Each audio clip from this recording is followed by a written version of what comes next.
documents, programs, and directives that nobody likes to touch. These items get pushed onto someone and get forgotten about until it's time for an inspection. It's only during these inspections where people finally realize its importance. Regardless of what you may think, documentation is still an aviation requirement. This is Documentation Still Sucks.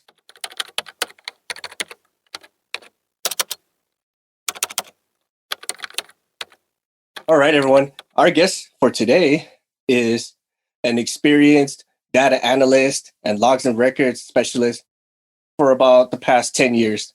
He's also had experience working with both the DoD and the Department of State. Everyone, welcome aboard Bunz of Steel. Big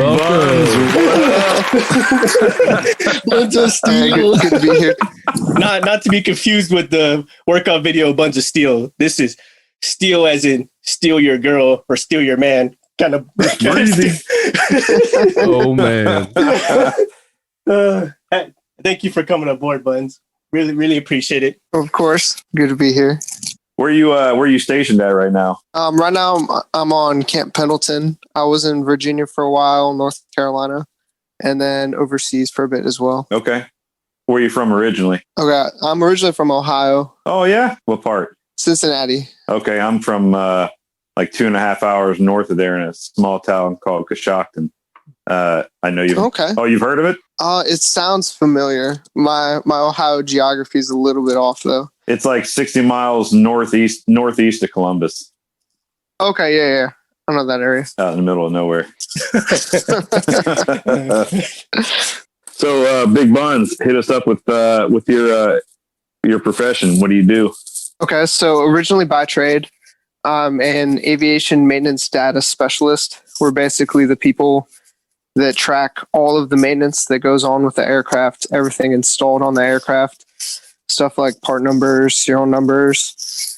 And then I dabbled in the realm of data analysis, which is more so showing what's trending, like, hey, this specific serial number range on this aircraft blade is going bad, so everyone needs to keep a lookout for that. And then right now I'm in maintenance control, so I'm the one dictating basically the plan of the day for maintenance, what all we have to accomplish in there. I'm the technical directive coordinator. So basically, every year a new iPhone comes out. It's kind of like that with aircraft stuff, but you're not going to get a new aircraft every year out. There'll be like software changes, part number changes, and then I track those things and make sure they're done on the aircraft we have and that they're currently in an up-to-date status. So, I mean, it sounds like a super important thing to do, but with some of the experiences that I've had, especially with updates and upgrades and technical changes, no one normally cares about that until your phone pushes it to you, like, hey, you have this update. Like, oh, shit, okay. Yeah, until somebody walks out and says, oh, by the way, this expires at midnight. So the aircraft goes down at midnight. Like, wait a minute, what? You tell me this now? Like, when did this thing first come out? About 2 months ago. Oh, my, murder. Hang him. Shame upon you, upon your house. Dishonor to your whole family. So what's been the biggest frustration then, I guess, in dealing with all of that? Like, I know you're in control, you oversee everything, but you've also had the documentation background. Where do you see the biggest breakdown, from a TCTO dropping to being executed on the floor? Honestly, it's usually not the big ones. It's like the smaller stuff. So we have certain tracked items that we pay special attention to. It's usually the smaller components that don't. They're just like, oh, whatever. It's just like a processor. I don't really care about it. And then they don't document like the part number, serial number, manufacturer until it's kind of too late. And then we're like, hey, we got to take apart the whole aircraft to find out what you installed on there. And that's usually where the breakdown is. It's not with like the big items. It's usually the smaller ones that'll catch you off guard. So like ones that deal with, like I heard you say processes. Well, like a computer processor. Oh, processor. Normally, I'm sorry. I misheard you. Oh yeah, no. So normally you would track the mission computer, let's say, Mhm. but you don't really care about the processor attached to it. But those are the ones where the system changes will affect them. But people don't really track those too well because it's a smaller, not too cared about item. Right. So you'll change out one component and the software changes, but you didn't change the processor with it. Yep. So when you go and install and off check it, and then 3 days later after troubleshooting, you haven't figured it out, you determine that, oh, by the way, the software had to be changed in the processor. So like that goes into like those kind of changes where like it gets pushed out like, okay, this is urgent or this is cautionary, but then you have the ones where say, well, this is routine. It's do it whenever suits you best, and then the guys who are running the show just kind of like, whatever, it's just do whenever I feel like it. Well, I don't feel like it now, and then they just kind of keep pushing it and pushing it, and they don't keep note of when it's supposed to get done, or like there's a due by date or an expiration date. So they just keep going and going and going, and then next thing you know, oh my God, it expired, and they start like backtracking. Yeah. Do it next maintenance cycle. Yeah. But if you're a place that doesn't fly a whole awful lot, and then it just goes by the wayside. That's kind of like somebody where they say, "Oh, do your oil change every 3,000 miles." But the bottle says it's good for 10,000. Yeah. or like their commute time is only 3 miles. So I got like all year to do this, but there's also like a time by like change your oil every 3 to 10,000 miles or this many months. Oh yeah. I hear what you're saying. And that's the case. That's the case with some of these technical directives or technical changes where, they don't care about the hours, or they only care about the hours, but they don't care about the dates. And then next thing you know, we're flying a plane that's expired. Mm-hmm. So what's some of the negative repercussions then that you've had to dish out being in control when they've flown with some expired TCTOs and such? So originally we stood up for a new aircraft type model, and during that inspection, we found that one shop was not putting the correct part numbers for equipment they had, and we failed, like miserably failed, like in the 40s for the inspection. Hey, we're not good to fly. What does that mean in the 40s? Just to elaborate on it. Sorry. Oh, so like out of a possible 100% of our inspection, we scored in 40%. Oh my God. Yeah, it was. Is that considered a bad. D or an F? I don't remember. That's like a U. On the grading scale. That's like a U, man. So yeah, you're able to fly, I think, at 70. Anything below 70 is technically failed. Oh man. And we scored 40. Damn. hard fail. Well, if you're playing by golf rules, you won. Yeah, you're not wrong. We're below par, That's the only time. Okay, so what did you find that was you said something was installed, or can you elaborate on that situation a little bit? Yeah, so a lot of times, I come from a very record-based world. Like every number, letter matters. And it's not always like that in the maintenance world. It's kind of like, hey, we got the part. It's pretty much the right part. Throw it in there, make the aircraft fly. Mm-hmm. So anything, even like it says you got a whole part number that's attack 1 and not attack 2, that means that a lot of extra maintenance has to be done on it. And that's essentially what was happening. Something was attack 1 instead of attack 2. Mm-hmm. And they just were like, oh, it's close enough.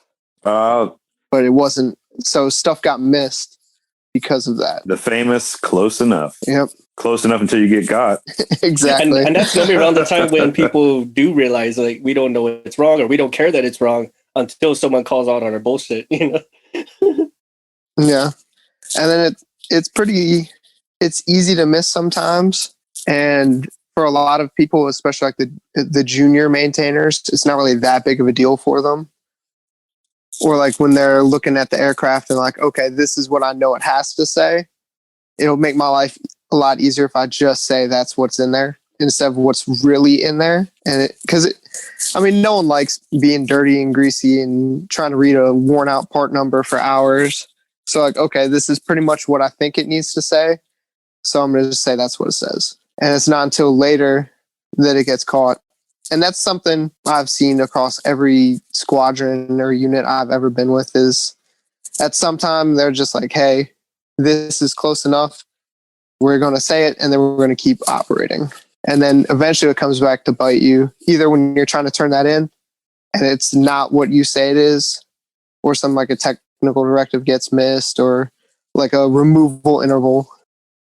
Do you think it gets those items get missed out of it's not that important to them? It's just the kind of taking a lackadaisical approach to it. Is it because they're too focused on mission readiness? I'd say it's probably mission readiness, because that's something we always harp on is readiness and flying and hours, not necessarily like the good, healthy maintenance. Like, hey, I can fix this in 30 minutes, but if you want it really fixed, it'll take me like 4 days. They'll be like, hey, just patch it up real quick and send it out flying again because we need to make these hours. Yeah, I've been in those situations too before where they're like, look, I don't care what it takes, just get it back in the air. Mm-hmm. Okay, all right, I guess cardboard and duct tape to the rescue. Right. Exactly. And it's going to come back broken again and you're going to fix it again. And it's just a cycle that keeps going. Yeah, so it never actually gets fixed. It's just one Band-Aid after the other. Yeah. Like replace next upon failure or something like that. Like just keep patching it up until it can't go no more, and then do something about it. Yeah, I see that a lot. Or like, hey, we can't fix this without taking an engine out, or so we're just going to leave it until eventually that engine breaks, and then we'll fix it. Yeah, milk it along until it hard fails. Great, love that. I love that approach. Fantastic.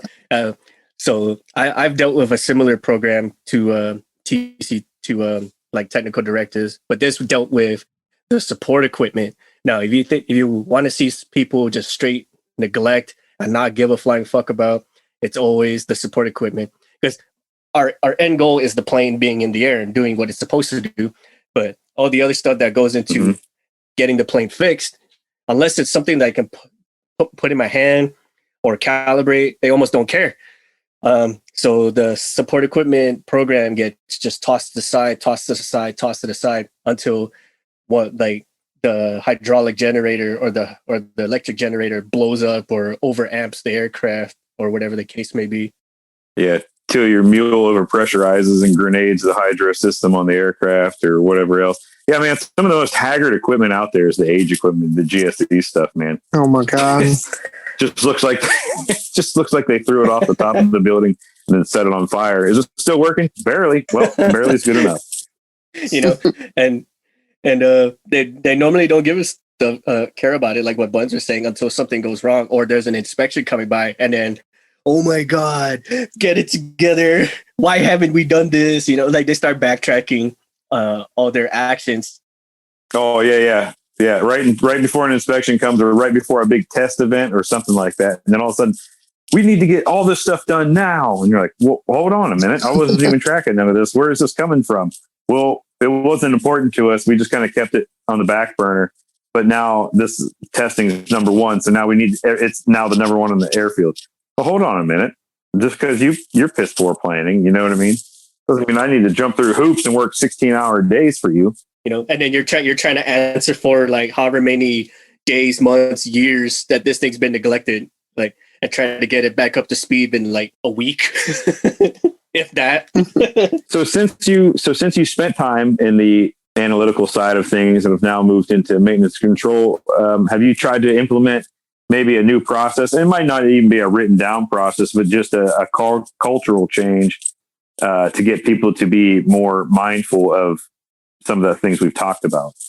Yeah. So far, have you tried anything yet? I have. Luckily, the support equipment guy he's a flight equipment guy by trade, so he's really used to the record keeping as well. So with the two of us in there, and there's only 4 of us in maintenance control right now, so we're trying to definitely shift it more so on proper documentation, rushing maintenance procedures, and just trying to get things to fly. And it's turned around significantly from. Okay, so what if you wouldn't mind going into specifics on the plan that you and the other guy have come up with to change the shops and to make it so where they're now being more mindful and ensuring that everything is documented properly. Part of it was even at the very beginning when we started accepting items from supply, like supply gives us something, making sure that that documentation at the source is correct. Like what they're saying they're giving us is actually what they're giving us. And then doing proper screening of it, like for the technical directives. When we're receiving support equipment, making sure that all the maintenance was performed on it that needs to be performed on it, that all the changes have been made with it, the calibrations and such. Just as soon as we start receiving items into the squadron, making sure they're good. And then if they're not, turning them away. Man, that's awesome, because I know in the past, working some of the aircraft that I did, and I would get a part in, and the first thing I would do is open it up, do a visual inspection of it to make sure there's no obvious defects. But then I would always take the parts card that came with it and verify that the part number, serial number matched what was the actual component said. And I can tell you probably 50% of the time those two didn't match. And I sent it back to stock, like, nope, this is no good. Send me something else. Yeah. Because a lot of people don't do that. They're like, cool, I got the part. They ignore the parts card altogether and install the component. And then next thing you know, this is broken from stock. Well, hold on. Did you look at the stuff? No, it doesn't even match. And then you research it and you figure out that thing failed in the field somewhere else and it never actually got repaired. They just put it in a box and sent it back out. I've had experiences with that. Or they'll say like, oh, we bench tested good, but they mixed up the serial numbers. They said they bench tested something else and they sent you one by mistake. And then you go to hang this thing and it ends up smoking a part of the aircraft, or it overamps something, but you would have caught that the moment you went to go check the part or check the cards. But of course, like both of you have said, we're just so happy that we got the part, and we just want to put it in and get the plane out of here because we've been waiting for it. And now, have most people been receptive to the changes you're implementing, or have you got a lot of kickback and a lot of people fighting it? I would say it's a pretty good reception. It started when I first got to where I'm at a couple of years ago, just trying to slowly build up that process. The people who get the most upset, I would say, are more so the higher ups, just because, hey, that part finally came in. We need to install it right now. We're like, no, we have to go through the administrative process, checking it all now, because we're going to be fucked and doing all kinds of double maintenance. If we install it, it's bad. Now I got to remove it and wait for a whole brand new part anyway. Wow. Following a process? What does that mean? What is that like? What does that look tell like? Me this. How many time sticks did we get a part in that had an incorrect parts tag? And they're like, oh, it's cool. We'll just generate a new parts tag that has the information. I was like, well, you're just kind of like, or there didn't have anything to begin with. Or it showed up with a red tag, and like, no, we'll just print up a green tag for it. And then you put it on, and the thing kills itself, and you're like, what? Yeah, it's like, God damn it, supply! How dare you send me this bad part? Like, it had a red tag on it. It had a red tag, but then you want to go to a supply, like, who packaged this part? You saw there was a red tag. Do you not know what that means? Like, do we need some remedial training? Well, why do I even get this part? Red meant emergency. I thought we were talking Mountain Dew Code Red. That's stuff's delicious. So that's actually interesting because we do have supply guys working at the squadron. They're the guys that get us the parts. And a lot of times they have no clue beforehand what life is like at a squadron. Really? So I'm trying to teach them so when they go back to supply, like, hey, you guys fuck us over all the time. This is how. And they're like, oh, wow, I never even realized. Because my job was essentially, hey, I have this part, I'll just take it over there, not make sure that what they're giving us is good before it even gets there. MVP, we talked about this before, right? Where we've had so many conversations on this. Like, if everybody just took a little bit of pride in their job, you would see that. Like, well, I'm just this, maybe that's how people feel. Like, no, I'm just this. My job's not that important. They put in the request and I take part A from this location and put it over here at this location. But really, you could prevent so much headaches and frustrations and save so much money by you just going, whoa. I only got one part in the system and it's got a red tag. Hold on, everybody. Or like what Bunz was saying, like you get a part request and then you look on the shelf, like the request says A, your shelf says A. It's like, okay, so this must be part A, and gives it to you, but he doesn't like verify it to the request what the actual part is. And then they sent you ask for a wrench and they give you a hammer. You're like, what the fuck? Or you look at it, and it's the same component, but one's a Rev A and one's a Rev B. And the part that came in was the request was a Rev B, and they only have a Rev A. And like, well, that's probably not too much difference. And they send it to you anyways. Like, well, it may not look like there's much difference, but the change was internal. That's why one's a B and one's an A. You know, I don't know. Just stuff like that. I've ran into that a lot. Or like what Bunz was saying again, where the change comes out that's internal, and so you're supposed to change the sticker or the label or whatever the case may be that indicates that it's a Rev B, but you don't. Oh yeah. And so everyone thinks, oh, it's Rev A, and they end up tossing it, and then they come to find out that it was in fact a Rev B, and then we're now digging through the trash trying to find this thing. People just take that extra couple minutes to just check something. It usually saves a lot of heartache in the end. Well, that's what, but what a lot of like the big wigs justify it as is like, go, get it out there now. Time is money.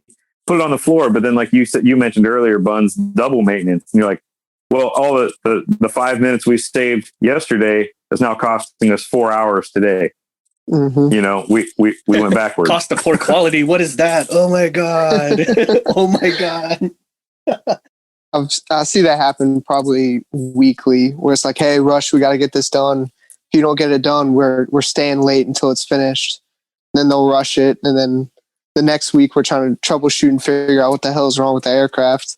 And turns out, they skipped a step or missed a step on accident just by being rushed or overly saturated with things they have to do that day. Or you found out the person who they rushed to install it, and the person that had installed it didn't actually wasn't certified or signed off on their OJTs to install the part. And so they skipped something, and you're like, oh my God. And then QA comes down with that big hammer. Why were you doing this? Why were you doing that? Oh, I'm sorry. It does what it's told, sir. It does what it's told. Sorry. So Bunz, along with the data analysts of things, besides the part numbers, serial numbers, do you guys also track like mistakes in the documentation itself? Mm-hmm. I believe they do it daily now, but they'll go through all of our active work orders, and they'll just look for documentations like you said you were going to remove and replace this item, but your malfunction code said there was nothing wrong with it. Like, that doesn't make sense. They'll go through for stuff like that, documentation errors, to try to fix them. I mean, would they go as fine as like misspellings and punctuations? Because for me, I would always have the new guys, like, there's misspellings. I'm like, fix that. Who the hell writes that way? Everybody has word search these days, or everybody has spell check these days. Come on. There's no reason to, and I get it. And maybe the handwriting was a little bad. That's another pet peeve of mine. But I always tell people, like, no, scratch that out, enter an error, and start to write up over that. That's trash.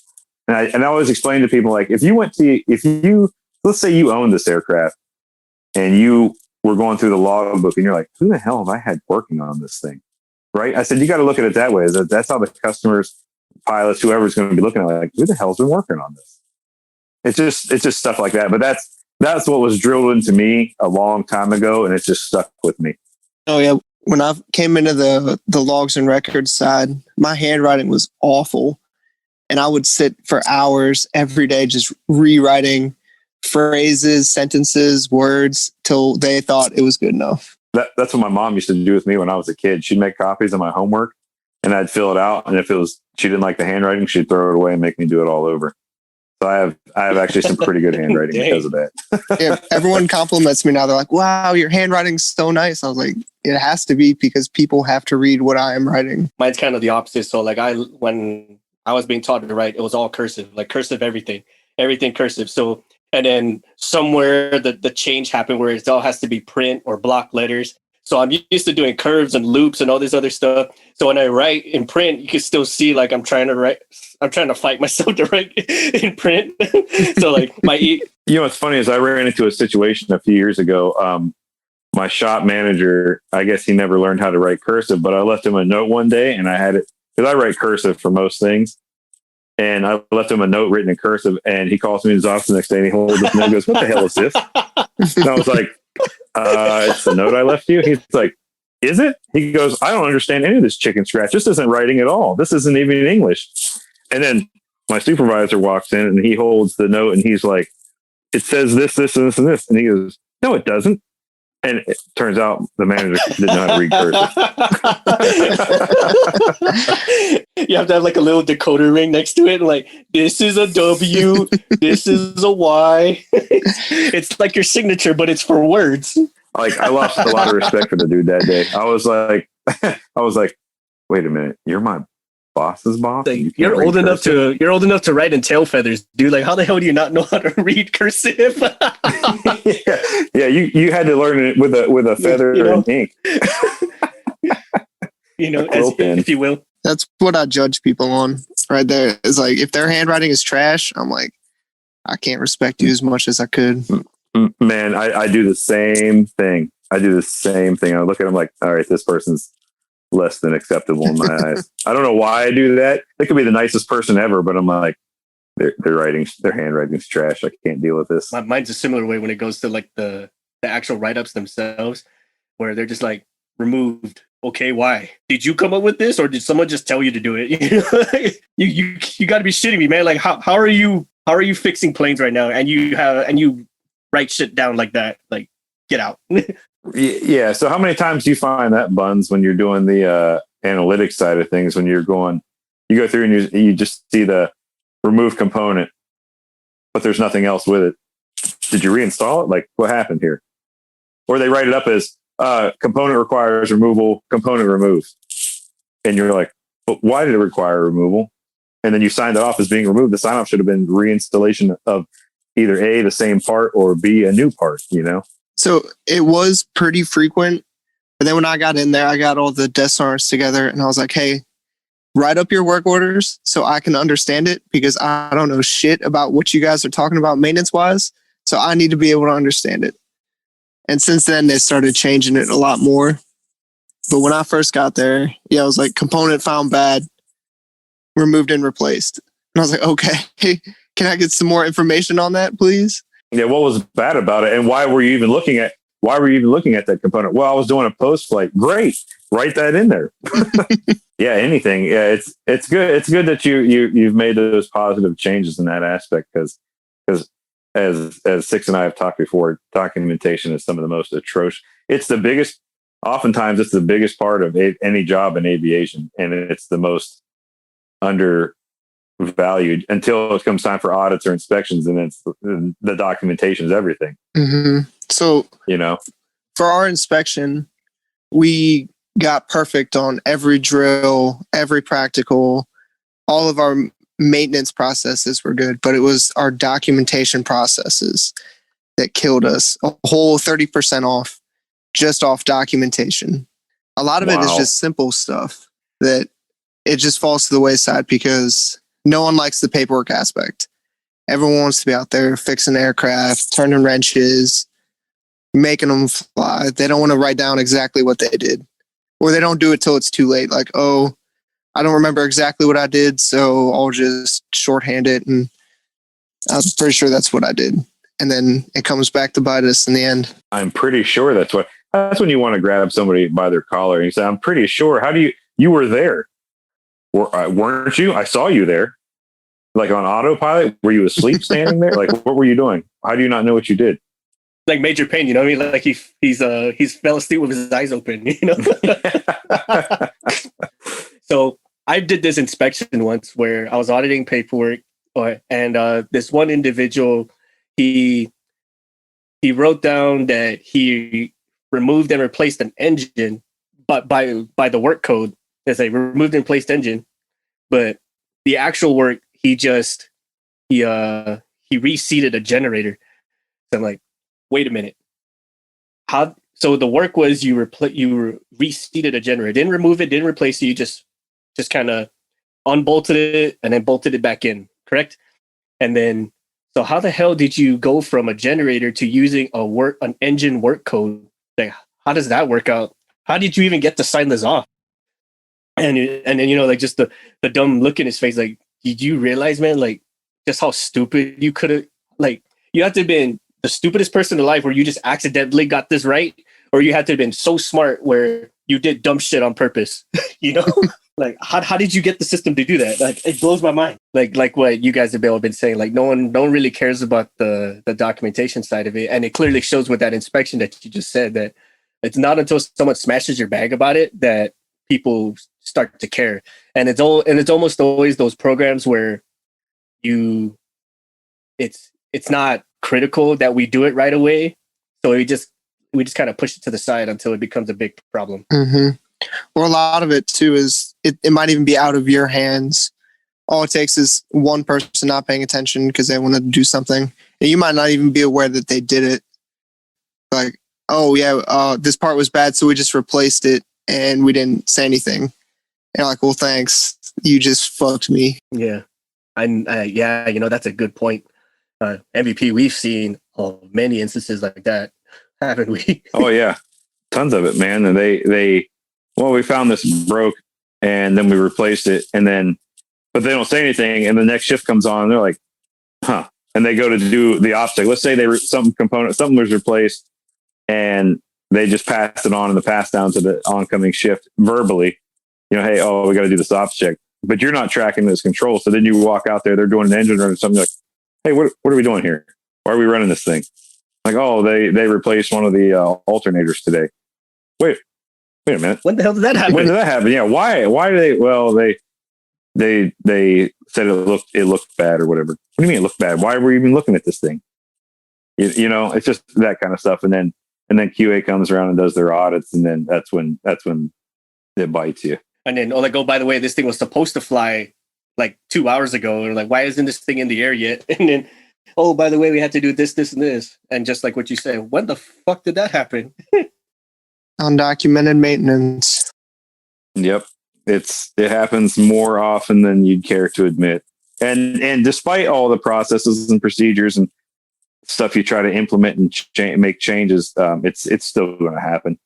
Just people are going to be people, especially, if it's Friday and it's close to the end of the shift, and like, man, we just need to get this done so we don't have to, we don't have to stay late. And then that's when the shady stuff starts happening, or pencil whipping stuff, or like I've seen people pencil whip ops checks left and right. And then you go to do a flight the following week, and that system failed. And you're like, we just ops checked this thing and it passed. What happened? And then you go and talk to the person. They're like, oh yeah, I just signed it off. You're like, my God, you did what? You just cost us so many tens of thousands of dollars. I can't even, because I've seen that happen way too many times, especially when it's like what Bunz is saying is that when you're in a rush, you care more about getting it done than how to get it done. Got to get that flight out. Yeah, it's right. Back to that mission oriented maintenance. Are you guys using logbooks, like paper logbooks? Or are you guys on? I assume you're probably using a computer-based system. It's a computer-based system for the majority. For like specific serialized tracked items, we still use paper copy as kind of a backup just in case the system goes down. And then, right. So you have an actual paper logbook that follows along with the computer system, right? Might just be printing out the computer and then 3-hole punching it and shoving it in that binder or whatever. But yep, that's exactly what it is. So that's kind of like our contingency. If that computer-based system goes down, we'll have those reports that we've printed out. A contingency? What is that, Six? What is that? Oh, remember my God. That day? Remember that conundrum we ran into with nobody? There was no paper logbooks. The system went down and there was no paper logbooks, and nobody knew even how to create one or how to get the information for it. Oh God. So there we are in the dark, waiting for the dinosaurs to fucking eat us, like, I can't believe, like, and in most cases, Bunz, when something like that happens, you have a backup, right? Where, okay, let's come together, figure out a way forward, and let's do this. Everyone, MVP and I asked this question, like, all right, how do we go forward from here? Because we got to get this going. And their logic and their solution was like, we're just going to sit here and wait until the power comes back on. And I'm like, what? Like that's No. your solution? Like what? No. What's you guys' phrase there? 6, adapt, improvise, overcome. Yeah. See, but everybody just freezes. Like, oh, the lights are off. I guess I'll just sit here. What are you guys powered by solar? Like, get moving, do something. Right. And it was not. It was nighttime too, so no power, no nothing. Like, oh, Wally turned off. Yeah, but that's how it goes, though. Is that you run into a problem? There's like, oh, we got a problem. Well, what are we doing to fix it? Well, I don't know. I'm just telling you we have a problem. Gee, thanks. Real helpful. You're such a solver right there. Such a useful entity. I always tell people, I'm like, don't come in and tell me a problem unless you have a possible solution. Because if you just come in with a problem, you're going to make me angry. Oh, Yeah, and that's what we've done too. And then they're like, well, looks like you're just going to be angry then. All right, great, thanks. yeah. I'm like, well, at that point, just don't even tell me there's a problem. Yeah, you know, and which they don't. They just kind of like they have a secret. Like they're supposed to tell you something, but they just kind of breeze you through. Like, all right, I gotta ask, what the hell is going on? Yeah, it's crazy. Just like I said before, people just being people, and they'll let you down 9 times out of 10. That's when Bunz freaking turns into Mini Thor and just starts freaking really throwing people through walls and shit. Hey, that's when Bunz starts clapping people.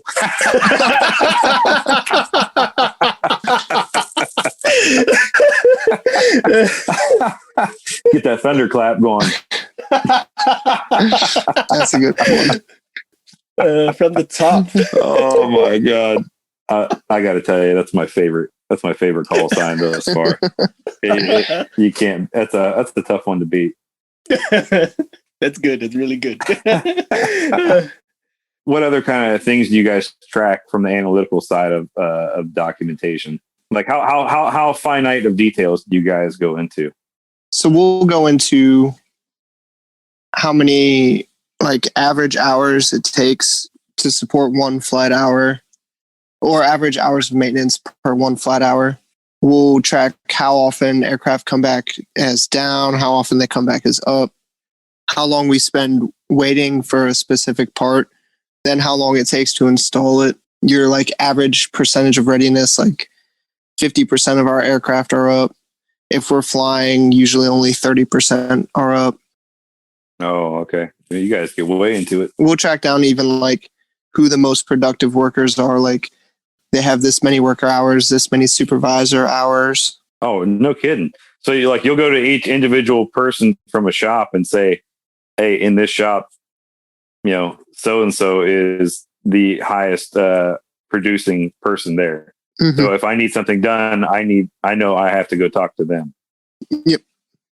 Oh, okay. Now, do you also track how many errors per person? Yes, they track errors per person. That's the one right there. And is that all brought into play when it comes for promotion times and things? I wouldn't necessarily say promotions, more so as award writing. Well, I guess when people do their fitness reports, they'll put how many man hours they have, and if your officer is attentive, they'll look and they'll compare and be like, you really have way less worker hours than everybody else, so I'll grade you lower. But as far as junior enlisted guys, it doesn't really come into play too much. Okay. But is the shop lead or whoever's running that shop, are they affected? So say that person has five people in their shop, and 4 out of those 5 are kind of less than reputable. They have a lot of errors per person and this and that. Is that shop lead affected by his people that way? To an extent. I know they're highlighted by the command. This section is the worst. Here are the worst offenders, and then the command will put a little bit of pressure on them. Oh man, that just hurt to hear that right now. Imagine that's sitting there in front of everybody. You are the worst. You're terrible. Looking at you repulses me. Fix yourself. That's that. I'm gonna have that ass ammo. You know what I mean? Yeah. Someone's really out there to get you. Pull up his report, man. Let's take a look here. Yep. I'm gonna get that ass. Got your ass now. They fold that piece of paper up into a paper airplane and throw it at the individual. You've earned that. Even better, we have what's called the monthly maintenance plan. It comes out. It has all kinds of information about aircraft transfers, who's qualified to work on what. and they're talking about putting that in there, like the top 10 worst documentation people. Oh my god! Oh shit! So we'll see if that comes. Woo! Way to put you on blast. Right on Like, blast, man. Like, and that's that's the first thing everybody goes to as soon as they open up. Ooh, let's see who's on blast today, this month. Ah, yeah, dang. you guys suck. And they call people out by names, huh? My name. Oh, that's even. Damn. Man, if we could only do that in the civilian world. No kidding. It's like, well, you suck, so you probably ought to do something about it. No, they're just grading me because I did this and that. Like, no, it actually we statistically proven that you suck. So get with it, homie. With math and numbers, I have proven that you are terrible. It's like that meme, like that proven that was a lie. Science has proven that you're terrible. Jesus. So it's funny you brought that up, Bunz, because with the monthly maintenance plan, I had to, as a maintenance chief, I had to draft that, and it always falls on where, okay, here's the monthly maintenance plan. I need you to give me your inputs because I need to get this finalized and sent out for the following month. And then everyone would just sit on their hands and not do a fucking thing about it until like just 2 days before we have to publish this. And then you see like pen and ink changes all over the damn place. Like, fucking goddamn it. There's no fucking way. And then so you do a last call, like, is there any more fucking changes to this thing? No, Sergeant. All right. And then you hit publish, like, oh, by the way, it's like, god damn it. And it's not new. Like, it's not a new thing that is here. It's been around forever. So hey, this time every month it needs to be published. Everybody plays dumb around that time of the month. And they try to hold that information like, no, I don't want to be put on blast. But then they have that change of heart, like, but man, if I don't submit this information and the big wigs find out anyways, I'm going to be in super deep stuff. So that's when they come to you last minute. Oh, by the way, and you're like, well, I already published it. So now you're going to go on next month as double suck. Yeah. So it got so bad, man, as far as updating that plan, that we'll actually have a read an initial that you that you read it. Yeah, that you read it and you've put in your inputs and then your signing said that you did it. And so come like the publishing date, like you were saying, you didn't even sign the read initial. So how did you put these inputs in and how did you not know? And this, that, and the other, like, triple stuck. He's like, Bunz, get out here and shit on him. Bunz about to come data dump on all of you.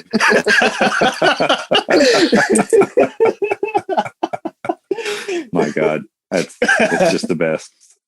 It's the best call sign. It is. Bunz, any closing thoughts for us and for the listeners? If you're listening, just take that extra minute and write down what you're doing and document it properly, and you will save yourself hours in the long run. Can't stress that enough to everybody. Cost of quality. What is that? What a novel concept. Wow. Revolutionary. Steve Jobs level it, revolutionary. MVP closing thoughts. Yeah, just do your proper documentation. Make sure everything's squared away. Make sure you've done all the things that Bunz has put into place, or otherwise you're going to get clapped by Bunz, and ain't nobody want that. So. Ain't nobody want that. I don't know if y'all know this, but Bunz is in the 2,000 pound club. Like this dude can deadlift like almost as much as Mini Thor himself. So, oh really? I'd rather not be on that receiving end. What's your max deadlift? It's not that big. It's like 5. He's just like hyping me up. 500. Ain't nothing. I'm only lifting a quarter ton. for a set of 10, you know. He's repping it out like no problem. Meanwhile, I'm over there with like the pink weights on the bar, like he's straining. Like the pool noodle, you know, like like SpongeBob in that one episode when he's got the teddy bears on each side of the stick, trying to press and his arms pop off. Yeah. Oh man. So I mean, we joke around a lot, but like the documentation of it, that's a requirement. And we say this a lot. It's the cost of quality. When you don't do things right, no matter how minute the step may be, that can easily add up to thousands upon thousands, sometimes millions of dollars in work and damage. So do the job right, as tedious it may be, and you'll be fine. We like to thank our patrons for supporting us, helping us make this episode, bring in guests like Bunz here, Erica Lamont, Stephanie Boatman, Mike Diltz, Jenny Dignan, Laura Mans, Thomas Connolly, and Ryan Freshour. You guys have been tremendous support for us, and we appreciate all the support we've been getting from you all. Thank you so much for doing all that. And for you, the listeners, for listening, sharing, subscribing. If you like our show, please support us on Patreon. It allows us to bring in more guests, give you guys more content, allow Shoreline to be happy about making episodes like this for us. Check out our merch at cancelformaintenance.com. If you have some ideas for the show or would you like to be on the show, hit up cancelformaintenance.com, send us a line. We'll do everything we can to get both your ideas and you on the show, and we'll get things rolling. Stand by for some cool merch and a giveaway that's coming in light of the holidays.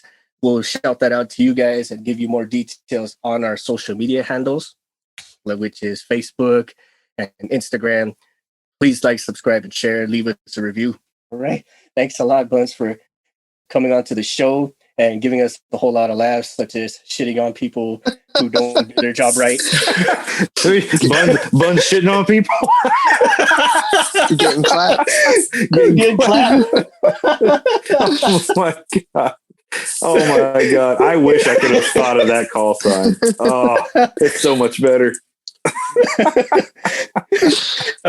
All right, everybody. Thank you so much.